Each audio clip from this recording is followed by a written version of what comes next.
Welcome to the Banker Lamp. Please enjoy the video. You start by finding the PDF on your computer and opening it in a reliable reader. This matters because different apps expose different print options. Once open, scan the document quickly for page range and layout, and make sure the paper size matches your printer setup. If you need duplex printing, confirm the file orientation now. This first step prevents wasted paper and time, so adjust any rotation or page order before moving to the print dialog. Now open the print dialog with Ctrl+P or the menu command.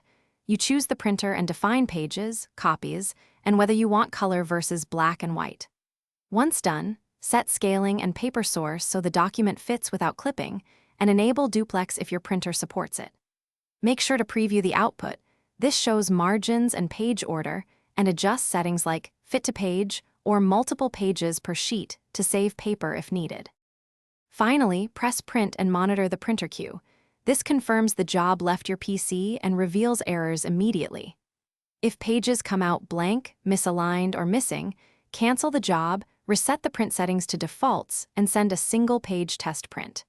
Make sure the printer is online, has the correct driver installed, and sufficient toner or ink.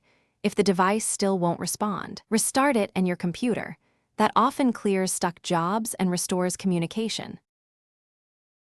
Thanks for watching. If this was helpful, leave a like and consider subscribing. See you next time.